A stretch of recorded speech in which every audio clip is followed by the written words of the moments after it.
Hello everyone, welcome back to edu for IGNOU and DU SOM.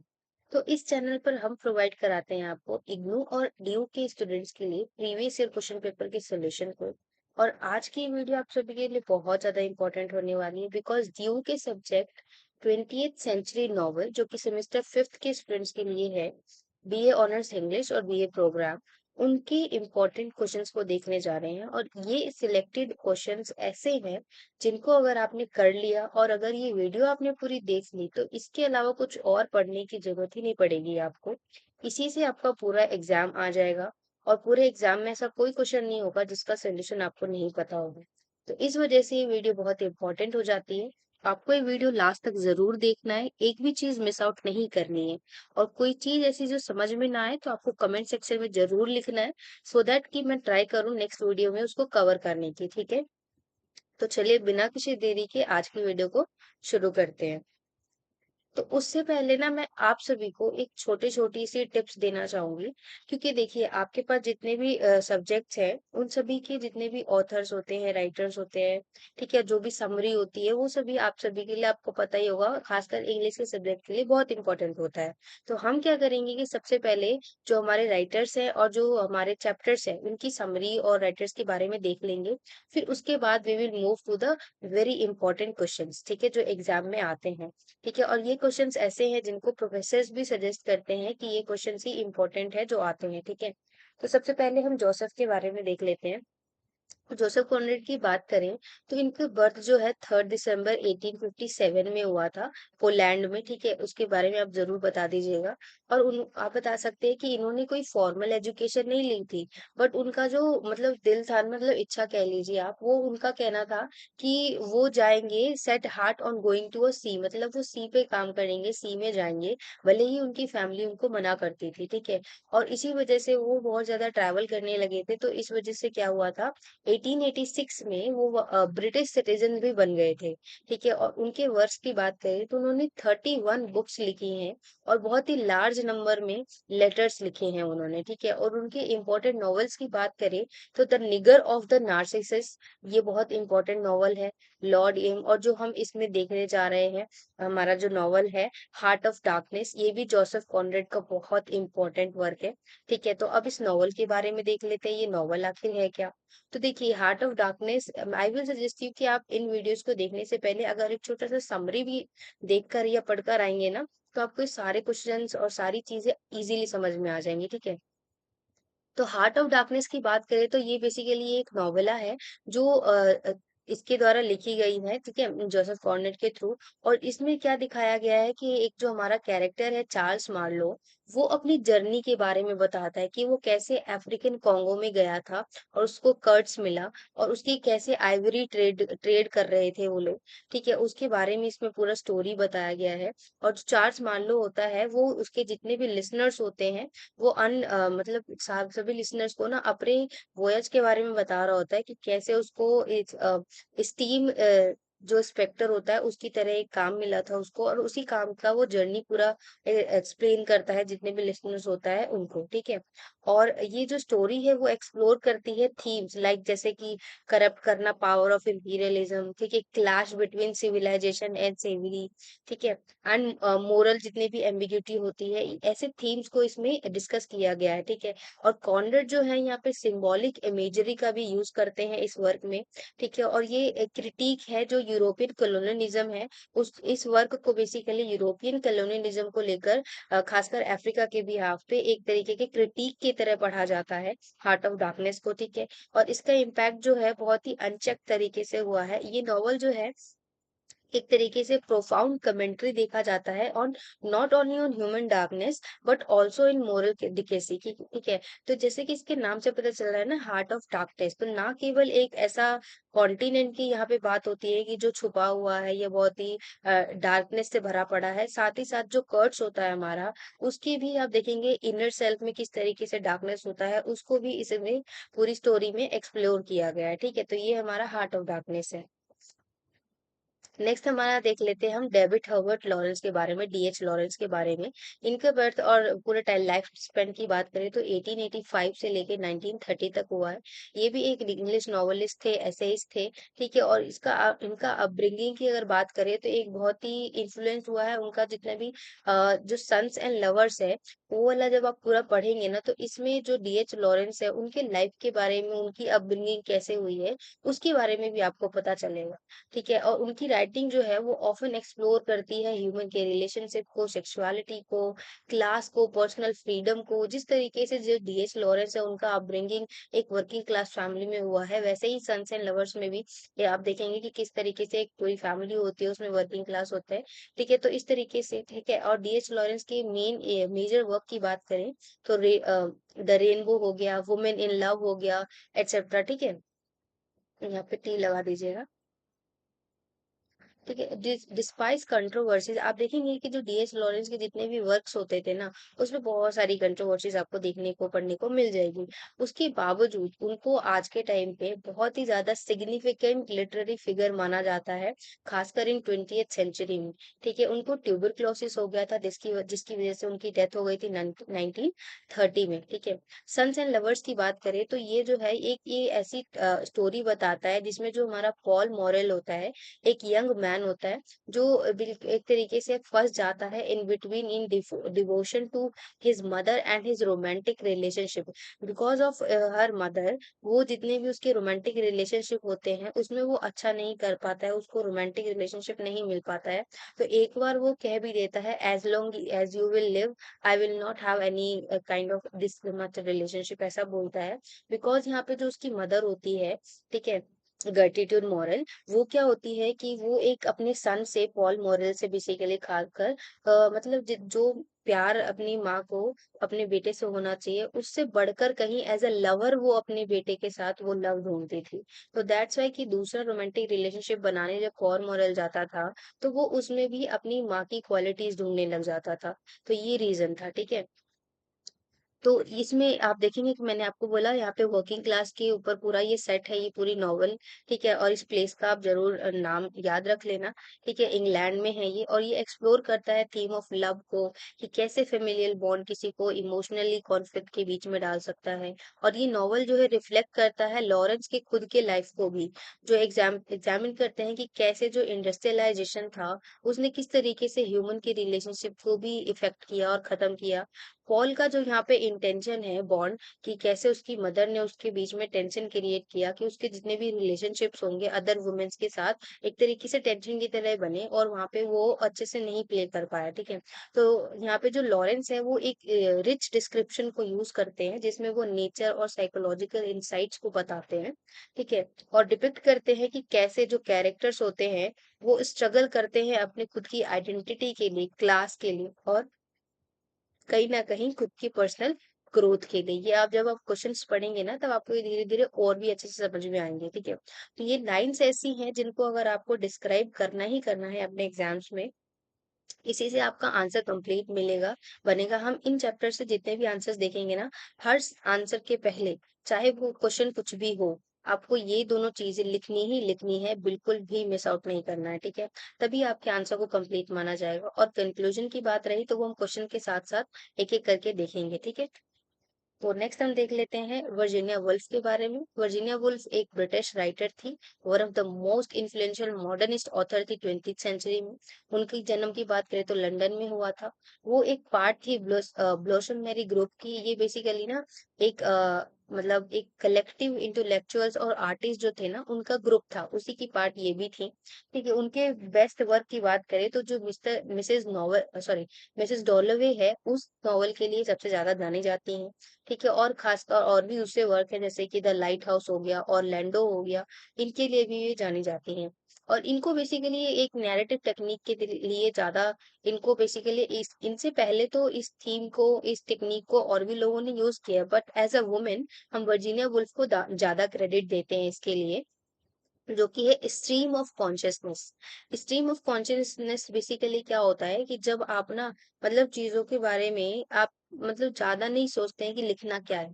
जो भी मन में आ रहा है बस वो आप लिखते जाते हैं, लिखते जाते हैं। आपने कुछ समय पहले ड्रामेटिक मोनोलॉग पढ़ा होगा, उसमें क्या होता था कि एक न बोलता था और जो जितने भी ऑडियंस होते थे वो चुपचाप सुनता था, ठीक है? बट जो यहाँ पे वर्जीनिया वुल्फ है, वहाँ पे स्ट्रीम ऑफ कॉन्शियसनेस का उन्होंने यूज़ किया है। ये क्या होता है कि इसमें ना मतलब आप सोचते नहीं है, माइंड में जो भी आ रहा है बस वो लिखते जा रहे हैं। कभी आप ट्राई कर सकते हैं, आप एक कॉपी पेन लेके बैठे और 2 मिनट का अलार्म लगाएँ, आप लिखना स्टार्ट करेंगे ना, मतलब आपके माइंड में जो भी चीज़ें आ रहा है, आप लिखते जाइए, तो आप देखेंगे आपके पास इन्फिनिटी थॉट्स आएँगे ऐसे जो आप लिखते जाएँगे। तो ये एक बहुत ही मतलब आप कह सकते हैं बहुत ही मुश्किल का कॉन्सेप्ट है, ठीक है? जिसको अब वर्जीनिया वुल्फ ने अपने वर्क में यूज़ किया है। ये मतलब चीज़ों को मतलब जो भी माइंड में आ रहा है उसको लिखना और फिर उसको एक तरीके से स्टोरी बन जा रहा है। तो ये स्ट्रीम ऑफ कॉन्शियसनेस उन्होंने यूज़ किया है, ठीक है? और इससे क्या होता है कि जितने भी कैरेक्टर्स होते हैं उनके जो इनर थॉट्स होते हैं, इमोशंस होते हैं कि कोई भी कैरेक्टर होगा उसका इनर थॉट्स क्या होगा, इमोशंस क्या होगा वो लिखते जाओ, ठीक है? तो इस तरीके से स्ट्रीम ऑफ कॉन्शियसनेस का यूज़ होता है। वुल्फ को बिकॉज़ इतना ज़्यादा अगर कोई अपने माइंड पे कंट्रोल करेगा, तो ऑब्वियसली मेंटल इलनेस तो होगी, ठीक है? उनके पूरे लाइफ में उनको मेंटल इलनेस रही है, जिसकी वजह से क्या हुआ उनका डेथ हुआ, उन्होंने सुसाइड करा 1941 में, ठीक है? तो इस तरीके से वर्जीनिया वुल्फ की लाइफ खत्म हुई। नेक्स्ट इसका जो हमारा वर्क है यहाँ पे मिसेस डॉलोवे उसके बारे में देख लेते हैं। वर्जीनिया वुल्फ द्वारा लिखा गया, तो मिसेस डॉलोवे एक बहुत ही ज़्यादा मॉडर्निस्ट नॉवल है, जो कि एक्सप्लोर करता है थॉट्स को और फीलिंग को क्लैरिसा डॉलोवे का। ठीक है, जो हाई सोसाइटी वुमेन होती है ना एक ये यहाँ पे क्लैरिसा डॉलिवे जो है, वो मेन आप कह सकते हैं यहाँ पे प्रोटैगनिस्ट है एक तरीके से, जिसकी सोसाइटी में बहुत ही वो हाई सोसाइटी वुमेन होती है जो समय-समय पर पार्टीज़ अरेंज करती है। हालाँकि वो अंदर इनर पीस उसके अंदर नहीं होता है, वो अंदर ही अंदर डिप्रेस्ड होती है पूरी, बट वो पार्टीज़ ज़रूर देती है। ठीक है, यहाँ पे वुल्फ जो है डेवलप करती हैं थीम्स को जैसे कि मेमोरी, मेंटल हेल्थ और इनर स्ट्रगल किस तरीके से होता है। इन सभी कैरेक्टर्स में ना पूरी स्टोरी के जितने भी कैरेक्टर्स हैं, उसमें आप देखेंगे कि किस तरीके से यहाँ पे चीज़ें होती हैं कि जो मिसेस डॉलर है भले ही पार्टीज़ अरेंज करती रहती है बट वो अंदर ही अंदर डिप्रेस्ड है। ठीक है? तो ये नॉवल जो है स्ट्रीम ऑफ कॉन्शसनेस के स्टाइल को यूज़ करता है। जैसे जिसमें कैरेक्टर्स का थॉट जो होता है फ्लो करता है सीमलेसली। ठीक है? और क्लैरिसा रिफ्लेक्ट करती है यहाँ पे उसके पास्ट डिसीज़न को भले ही वो प्रेज़ेंट में है बट वो उसके माइंड में अंदर ही अंदर कहीं न कहीं पास्ट की चीज़ें चलते रहती हैं। उसके डिसीज़न्स, उसके रिलेशनशिप, ठीक है? उसकी मीनिंग ऑफ लाइफ़ क्या है वो पास्ट में ही चलते रहता है। और ऐसे ही यहाँ पे एक सेप्टिमस है, वो भी एक शेल शॉक से गुज़र रहा है। शेल शॉक्स का मतलब क्या होता है कि प्रेज़ेंट में आप हैं, वो भले ही इंसान आपके साथ प्रेज़ेंट में हो बट आप उसके बारे में माइंड में सोच रहे हैं। फॉर एग्ज़ाम्पल जो शेल शॉक है, वो अपने फ्रेंड की डेथ को लेकर अभी प्रेज़ेंट में जो चीज़ है, उसको नहीं सोच रहा है वो हमेशा उसके माइंड में उसके फ्रेंड की डेथ की बात ही चलती रहती है। और एक चीज़ और होती है कि उसके साथ में उसकी वाइफ़ बैठी होती है, सेप्टिमस की, बट वो अपनी वाइफ़ के बारे में और सामने ना सोचकर उसके माइंड में उसकी वाइफ के बारे में चल रहा है। बट वो उसके साथ में बैठा है तो वो उससे बात नहीं कर रहा, उसके बारे में नहीं देख रहा है, बट उसके माइंड में वो चीज़ चल रही है। तो मतलब कि उसके मतलब थॉट्स में ही खोए रहना। मतलब कि यहाँ पे आप प्रेज़ेंट लाइफ़ मोमेंट में ना होकर थॉट्स में ही खोए रह रहे हैं, तो वो शेल शॉक हो गया, ठीक है? तो ये चीज़ यहाँ पे ट्रॉमा को भी एक्सप्लोर करती है, ठीक है? कैसे जो ह्यूमन है उसके कॉन्सिक्वेंसेज़ है और सोशल एक्सपेक्टेशन क्या है, तो वो चीज़ यहाँ पे ट्रॉमा को भी दिखाती है, ठीक है? तो आई होप आपको ये तीनों चीज़ें समझ में आ गई होंगी, तीनों मतलब इंट्रोडक्शन वगैरह समझ में आ गए होंगे। अब हम आते हैं क्वेश्चन आंसर्स पे, ठीक है? तो चलिए अब हम क्वेश्चन आंसर्स को शुरू करते हैं। तो इस सब्जेक्ट का सबसे पहला इम्पोर्टेंट क्वेश्चन यही पूछा जा सकता है आपसे जिसमें आपको एक्सप्लेन करना होगा historical concept of the novel heart of darkness. जब आप बुक को पढ़ेंगे तो उसमें भी आपको ये सबसे पहला थीम मिलेगा और ये क्वेश्चन भी अपने आप में इम्पोर्टेंट है कि हार्ट ऑफ डार्कनेस में जो हिस्टोरिकल कॉन्टेक्स्ट है उसका किस तरीके से दिखाया गया है, ठीक है? तो आप बताएंगे कि इसमें किस तरीके से ब्रुटैलिटी दिखाई है कॉलोनियल रूल की और पैट्रियार्कली पर्टिकुलरली जो हमारा अफ्रीका है उसके बारे में और इसमें कि कैसे इस टाइम पे जो यूरोपियन पावर थे उन्होंने एक्सप्लॉइट किया था जितने भी अफ्रीकन रिसोर्सेज थे उनको और जितने भी बेल्जियम कंट्रोल था कॉन्गो के ऊपर स्पेशली जो नटोरियस थे इसके एट्रियोटीज के लेकर यहाँ पे ये कितना ज़्यादा इम्पोर्टेंट था। इस तरीके से आप हिस्टोरिकल कॉन्सेप्ट बताएँगे थ्रू आउट द जर्नी कि कैसे जो मार्लो है वो भी दिखाता है, बताता है अपनी चीज़ों को कि कैसे जो कॉन्गो है उसमें कॉनरेड को रिवील करता है और डार्कनेस ऑफ ह्यूमन नेचर को दिखाता है और करप्टिंग पावर दिखाता है इम्पीरियलिज्म को। और ये जो नॉवल की जब एंडिंग होती है तो उसमें कैसे जो कर्ट्स होता है वो एक्सक्लेम कर देता है द हॉरर, ठीक है? उसके मरने से पहले और ये सिंबलाइज़ करता है, रियलाइज़ करता है कि कैसे जो प्रोफाउंड एविल होता है उसके अंदर खुद के अंदर वो एम्पायर जो था वो सर्व करता है। तो इस तरीके से आप बता सकते हैं कि क्या यहाँ पे इन कंक्लूजन जो हार्ट ऑफ डार्कनेस है वो एक ऑफर करता है क्रिटिक पर्सपेक्टिव को जिसमें यूरोपियन कॉलोनियलिज्म के बारे में बताया गया है, एक्सपोज किया गया है, ठीक है? और ये इफेक्ट को भी दिखाता है कि कैसे बोथ कॉलोनलाइज के ऊपर और कॉलोनियलाइजर्स जो हैं पीपल जो हैं उन दोनों के ऊपर किस तरीके से इफेक्ट पड़ा है। ठीक है, तो नेक्स्ट क्वेश्चन देखते हैं। तो नेक्स्ट क्वेश्चन है हमारा जिसमें आपसे पूछा जा सकता है right a short note on post colonial modernism. ये क्वेश्चन बहुत बहुत इंपॉर्टेंट है, आपको इसको बिल्कुल भी मिस नहीं करना है। पोस्ट कॉलोनियल मॉडर्निज्म की बात करें तो ये रेफर करता है लिटरेरी मूवमेंट को, ठीक है, जिसमें इमर्जेंस हुआ है हमारे मतलब जितने भी डिक्लाइन थे ना कॉलोनियलिज्म को लेकर, वो एड्रेस करता है थीम्स ऑफ आइडेंटिटी को, कल्चरल हेबिलिटी को, ठीक है, और रेजिस्टेंस को, कॉलोनियल पावर को, स्ट्रक्चर को। और ये जो मूवमेंट्स होते हैं वो कंबाइन होकर एक एक्सपेरिमेंटल टेक्निक बनाते हैं जिसको हम मॉडर्निज्म कह रहे हैं, ठीक है। सच है जैसे कि फ्रेगमेंटेड नैरेटिव, ठीक है, स्ट्रीम ऑफ कॉन्शियसनेस, ठीक है। तो आपको ये जो दो वर्ड्स बोले मैंने, फ्रेगमेंटेड नैरेटिव और स्ट्रीम ऑफ कॉन्शियसनेस, ये जरूर मेंशन करना है, ठीक है, with the focus on post colonial issues like जितने भी डिस्प्लेसमेंट हो गया, ठीक है, the aftermath of the colonization के बाद जो जितनी भी चीजें इफेक्ट हुई वो क्या हुआ, उसका रीजन क्या निकला, और सर्च फॉर नेशनल आइडेंटिटी, ठीक है। ये राइटर जो थे कॉलोनियल टाइम से लेकर उन्होंने किस तरीके से अफेक्ट किया और इंपीरियलिज्म को हुआ, जैसे कि चिनुआ एचेबे भी इसका एग्जांपल हो सकते हैं, ठीक है। इस तरीके से आप बता सकते हैं कि कैसे पोस्ट कॉलोनियल मॉडर्निज्म क्या था। In conclusion post colonial modernism जो है मर्ज होता है मॉडर्निस्ट के साथ, ठीक है, और पोस्ट कॉलोनियल कंटेंट के साथ, ठीक। तो नेक्स्ट हम आ जाते हैं क्वेश्चन नंबर थर्ड पे। Again very very important question, I will guarantee you कि ये क्वेश्चन जरूर आएगा कर्ट्स के ऊपर, तो एक क्वेश्चन जरूर बनता है। और ये क्वेश्चन अपने आप में इंपॉर्टेंट है कि कैसे कर्ट्स को एक हीरो और विलेन दोनों तरीके से देखा गया है एक हार्ट ऑफ डार्कनेस में, ठीक है। तो इस आंसर को शुरू करने से पहले हमने जो ऑथर और उसकी एनालिसिस देखा था उसको समरी को आपको जरूर मेंशन करना है, उसके बाद ये आंसर शुरू करना है, ठीक है। तो इन कर्ट्स की बात करें हार्ट्स और डार्कनेस में, तो ये एक बहुत ही कॉम्प्लेक्स कैरेक्टर है जो एक तरीके से हीरोइक और विलियनियस दोनों ट्रेड्स को दिखाता है। एज अ हीरो अगर हम बात करें तो दिखाता है, इनिशियली पोर्ट्रे किया गया है उसको एक तरीके के आइडियलिस्टिक फिगर की तरह, एक मैन ऐसा जिसके अंदर टैलेंट बड़ा हुआ भरा है और वो इंटेलेक्ट है और केपेबल है अचीव करना, एक रिमार्केबल सक्सेस अचीव करता है। इस तरीके से एक हीरो की तरह उसको कर्ट्स को पोर्ट्रे किया गया है, उसका पावरफुल नोटोरियस है, ठीक है। और उसकी एबिलिटी है कि वो दूसरों को इंस्पायर कर देता है, ठीक है, ठीक है, और लार्जर देन लाइफ क्वालिटी, ठीक है। तो ये चीज उसके हीरोइक फिगर को दिखाती है। अब अगर हम बात करें कर्ट्स के डिसेंट को यानी विलियनियस ट्रेट्स को विलन की तरह, तो उसमें आप दिखा सकते हैं कि कैसे जब उसका रिवील होता है उसका डार्कनेस, जिसमें विलियनियस साइड दिखाया जाता है उसका, कि कैसे वो ग्रीड और पावर के लिए एक्सप्लॉइट करता है नेटिव को, और जितने भी कमिटिंग अब अनस्पीकेबल एट्रोसिटीज होती हैं उनको किस तरीके से यहाँ पे एक्सप्लॉइट करता है वो, और उसका एक्शन कि कैसे वो कॉन्गो को एक्सपोज करता है और डिस्ट्रक्टिव पोटेंशियल को दिखाता है। तो ये जिसका जो इसका अनचेक्ड एम्बिशन था और ये जो इफेक्ट था कॉलोनियलिज्म के ऊपर, तो इस तरीके से कर्ट्स को एक तरीके से विलेन साइड भी देखा जा सकता है। तो आप देखेंगे ना कि कैसे वहाँ पे अ, सारी चीजों का वहाँ पे हो रहा था कि कैसे स्टोरी में कहीं न कहीं कर्ट्स को एक बहुत ही अच्छा हीरोइक फिगर की तरह दिखाया गया है और फिर एट द एंड आप देखेंगे उसका रिवील होता है, तो वो एक विलेन साइड को दिखाता है उसको, ठीक है। इन कंक्लूजन जो कर्ट है एक हीरो और विलेन दोनों की तरह रिप्रेजेंट करता है, डुअलिटी दिखाता है ह्यूमन नेचर का, ठीक है, और कैपेसिटी दिखाता है for greatness as well as the potential of evil, ठीक है। तो ये लाइन आपको जरूर मेंशन करनी है। नेक्स्ट हम देखते हैं क्वेश्चन नंबर 4 जिसमें आपको शॉर्ट नोट लिखना है जोसेफ कॉनरेड के ऊपर। ये हम ऑलरेडी डिस्कस कर चुके हैं तो we are not gonna discuss it again, ठीक है। आप देख लेना, वीडियो पॉज करके आप नोट डाउन करना चाहें तो लिख सकते हैं।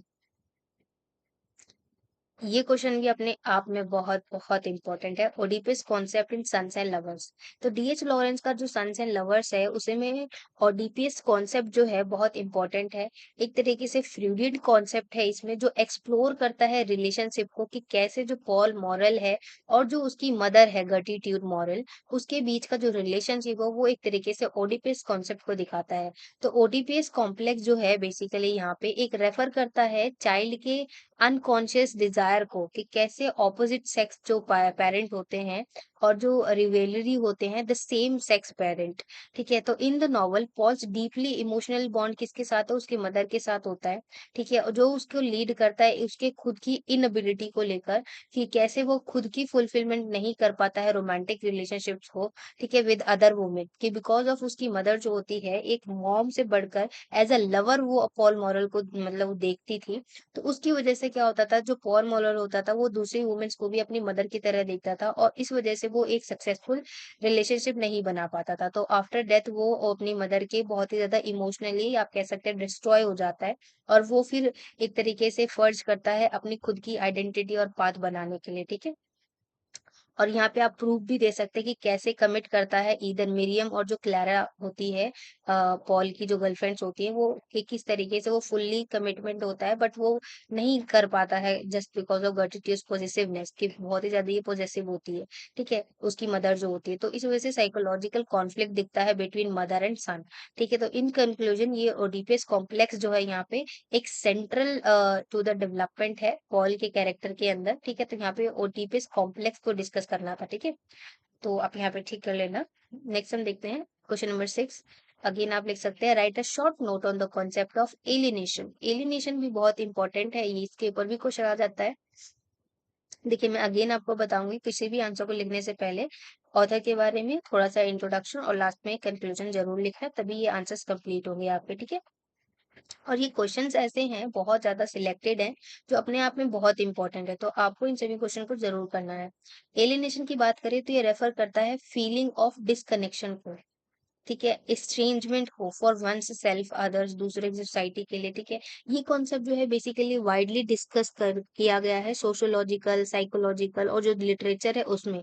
इन मॉडर्न इंडस्ट्रियल सोसाइटी में बात करें तो जितने भी इंडिविजुअल्स हैं वो ऑफन एलिएनेटेड फील करते हैं due to the imperial nature of work. उनका जो वर्क है नेचर, वर्क का जो नेचर है उसकी वजह से वो एलिएनेटेड फील करते हैं। Lack of personal fulfilment, oppressive social structure होता है उसकी वजह से। ठीक है, कार्ल मार्क्स की थ्योरी को ही देख ले आप, तो एलियनेशन ये फोकस करता है कि कैसे जो वर्कर्स होते हैं वो सेपरेटेड होते हैं उनके खुद के प्रोडक्ट्स को लेकर, और जो लेबर्स होते हैं अंडर द कैपिटलिज्म, वो किस तरीके से लिटरेचर और एलियनेशन के कॉमन थीम को दिखाता है, कि कैसे जो वर्कर्स हैं वो मतलब काम में फंसे हैं, इसकी वजह से वो खुद की फुलफिलमेंट नहीं कर पा रहे हैं। तो ये एलियनेशन को ही दिखाता है। ठीक है, तो इन कंक्लूजन आप बता सकते हैं एलियनेशन जो है एक मल्टी फेसेटेड कॉन्सेप्ट है, जो कैप्चर करता है डिसकनेक्शन को और इंडिविजुअल्स को जो फील करते हैं from their surrounding to self and society. ठीक है, next moving to the question number 7, जिसमें आपको डिस्कस करना है relation of Paul with all his girlfriends. Again this is also important question.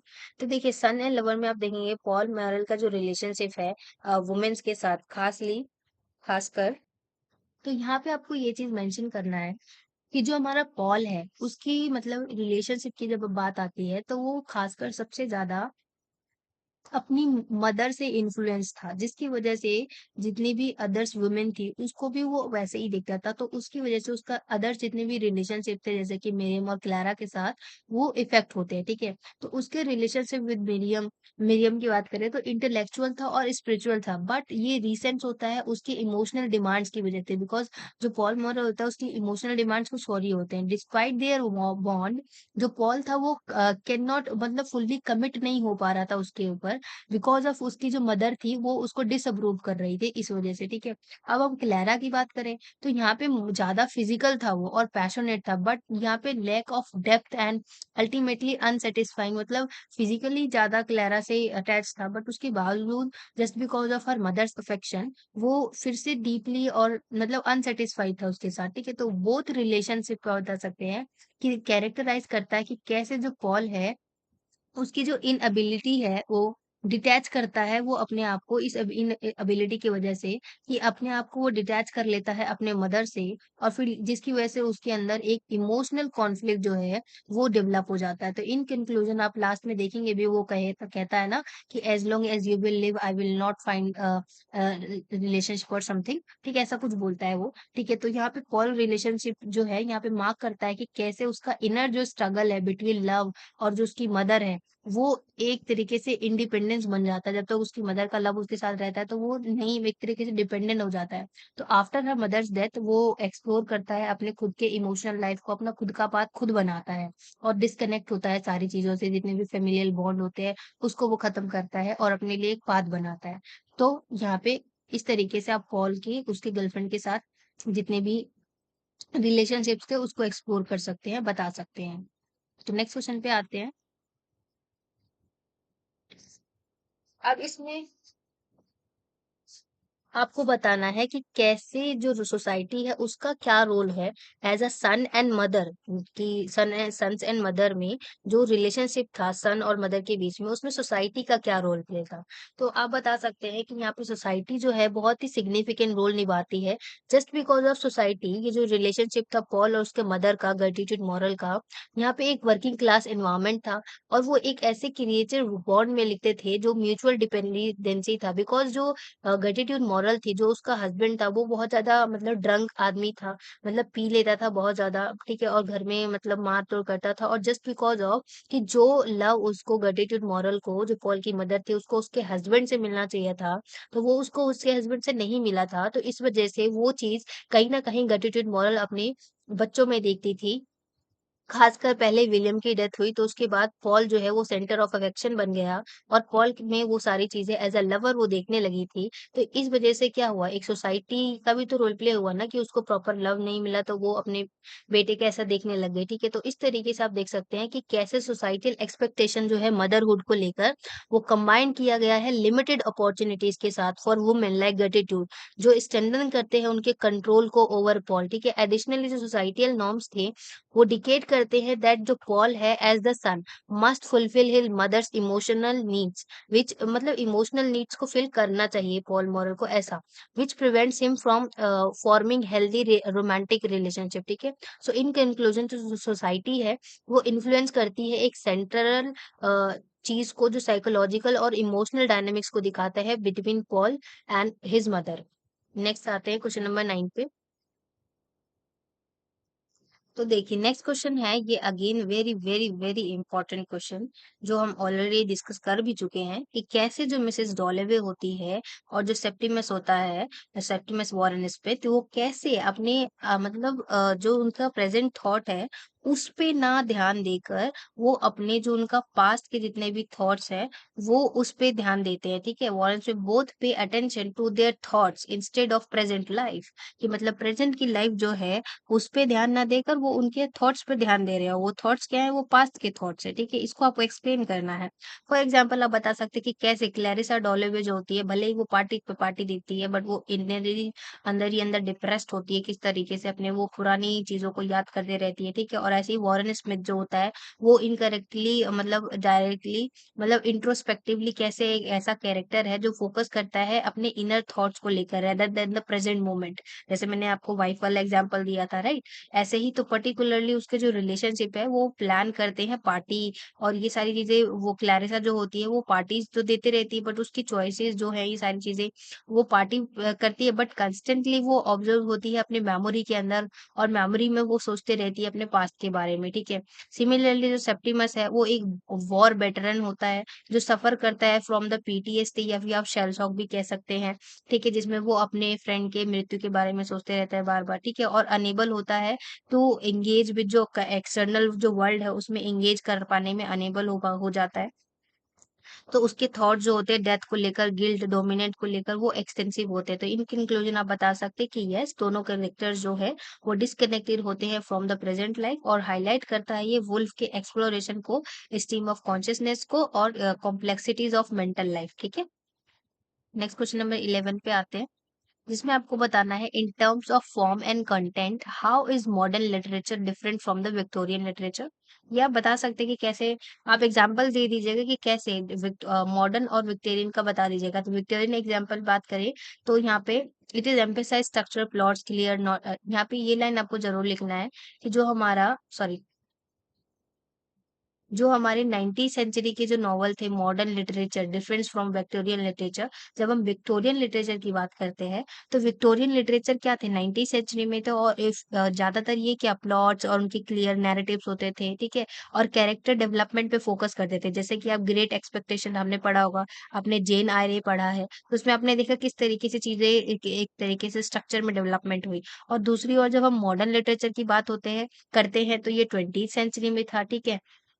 और इसमें जो होते हैं राइटर जैसे कि वर्जीनिया वुल्फ हो गया, जेम्स जॉयस हो गए, वो एक्सप्लोर करते हैं नैरेटिव फॉर्म को और इम्प्लॉय करते हैं टेक्निक्स को, लाइक स्ट्रीम ऑफ कॉन्शियसनेस जैसी टेक्निक को, ठीक है, और फ्रेगमेंटेड स्ट्रक्चर को, जो कि मॉडर्निस्ट वर्क्स में ज्यादातर आपको देखने को मिलेगा, ठीक है। और यहाँ पे वर्ल्ड वॉर 1 के इफेक्ट को भी आप देखेंगे मॉडर्निस्ट के जितने भी वर्क्स होंगे। और यहाँ पे थीम्स होते हैं एग्जिस्टेंशलिज्म को और इनर कॉन्फ्लिक्ट को, जैसे कि अभी हमने थोड़ी देर पहले देखा ना कि कैसे वो थॉट्स में खोए रहते हैं इंस्टेड ऑफ प्रेजेंट लाइफ, ठीक है। और ये ब्रेक डाउन करते हैं ट्रेडिशनल वैल्यूज को, ठीक है। तो इस तरीके से आप विक्टोरियन और मॉडर्निज्म के बीच में डिफरेंशिएट कर सकते हैं और कंक्लूजन में भी लिख सकते हैं आप कि किस तरीके से क्या क्या चीजें हैं। नेक्स्ट क्वेश्चन नंबर 12 पे आते हैं, how Mrs Morel actions at Paul's birth further the rift between him and his wife. Obviously देखिए, जो मिस्टर मॉरल होता है जो कि मिसेस गर्टिट्यूड मॉरल का हस्बैंड होता है, उसके बारे में आपको बताना है कि जब गर्टिट्यूड जो होता है लेबर में होती है, तो उसमें जो मॉरल होता है वो बिल्कुल डंक होता है पूरी तरीके से, इंजीरियस तरीके से, ठीक है, और डिसरप्ट होता है हाउस होल्ड के ऊपर और फोर्स करता है गर्टिट्यूड को to care of for him rather than focusing on the birth of their child. मतलब वो ऐसी लेबर पेन में है ग्रेटिट्यूड मॉरल, उसके बावजूद जो उसका हस्बैंड है मिसेस मोरेल, वो उसको कहता है कि तुम मेरा ध्यान रखो, उस लेबर मतलब चाइल्ड के बर्थ को छोड़ो, ऐसा बोलता है। ये बिहेवियर इम्प्लाई करता है कि किस तरीके से वो फ्रस्ट्रेटेड है और डिसअपॉइंटेड है इस चीज को लेकर, ठीक है। तो उसकी जो इनएबिलिटी है to support her during her critical moment, और उस समय जब आप उसको हेल्प करना चाहिए ग्रेटिट्यूड मॉरल को, बट वो उसको सपोर्ट नहीं करता है, तो ये मूवमेंट दिखाता है, डिपेंड करता है उसके इमोशनल स्टिगमेंटन को और लीड लीड करता है उसके ट्रांसफर को, लव एंड अटेंशन को टू हर सन्स के। इसी रीजन की वजह से जो ग्रेटिट्यूड मॉरल होती है वो कहीं ना कहीं इस लव को, इस सपोर्ट को अपने बच्चों में ढूंढती है, खासकर अपने सन्स में ढूंढती है, स्पेशली जो पॉल होता है उसके अंदर, ठीक है। तो इन कंक्लूजन मिसेस मॉरल जो होती है वो सेल्फिश एक्शन लेती है, मिसेस मॉरल जो होता है वो सेल्फिश एक्शंस लेता है जब पॉल का बर्थ हो रहा होता है तब, ठीक है। और डिस्टेंस बना लेता है अपने आप से अपनी वाइफ का, ठीक है, वाइफ से अपनी डिस्टेंस बना लेता है।